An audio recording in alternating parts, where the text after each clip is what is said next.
Mais à quoi sert l'Église? C'est ni un club, ni une élite, ni une association de bienfaisants. C'est une convocation des enfants de Dieu pour répandre le salut par Jésus au prix de son sang. En 2 mots, l'Église existe pour évangéliser. On peut répéter, l'Église existe pour évangéliser. Elle n'a pas d'autre raison d'être. Et ça, il faut se le mettre dans le crâne. Et dans le cœur surtout. Elle existe pour évangéliser. Or, le problème, c'est évangéliser, c'est pas, attention, aux Champs-Élysées, non, évangéliser, da, da, da, da. Attention, évangéliser, c'est un peu tarte à la crème, on emploie ce mot. C'est simplement répandre la bonne nouvelle du salut acquis par Jésus. C'est faire connaître Jésus, faire connaître le Sauveur. Et beaucoup de gens, de la même façon, rejettent une église parce qu'ils ont une idée d'une église qui n'est pas l'église de Jésus. Tous responsables, tous engagés, tous dans la même barque pour que Jésus soit connu.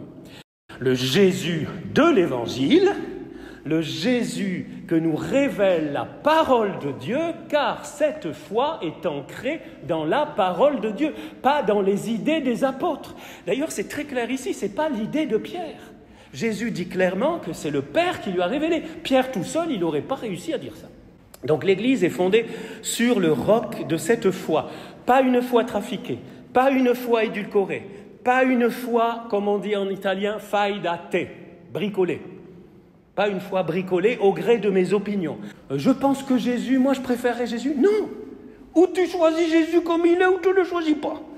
Ou tu adhères à la foi, ou tu adhères pas. C'est simple. Mais c'est tellement simple. Un enfant de 4 ans, il comprend ça.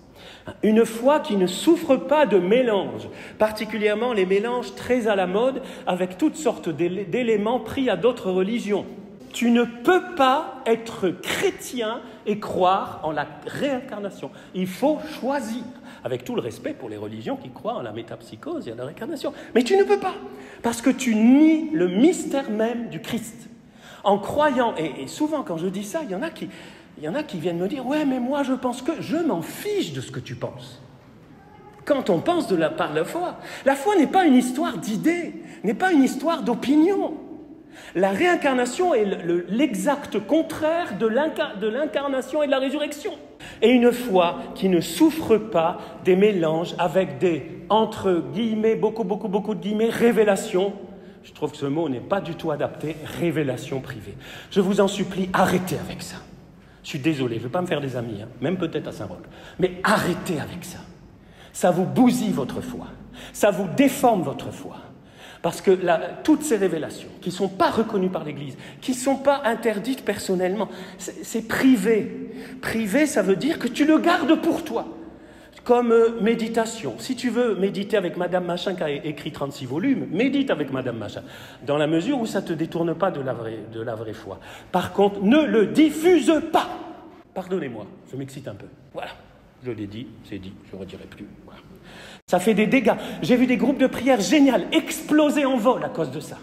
Parce que une partie du groupe prend pour Madame, je ne dis pas de nom, parce que je vais avoir des procès sinon, mais fait et cause pour Madame Machin, et puis ça s'envenime, et puis on parle, et toi tu vas, mais tu sais, Madame Machin a dit que si tu fais pas ça, si tu fais pas ces 3 chapelets, si tu fais pas le premier vendredi machin, si tu fais pas, tu iras pas au ciel, mais où c'est marqué? Trouve-moi les textes de la parole de Dieu et de la tradition de l'Église.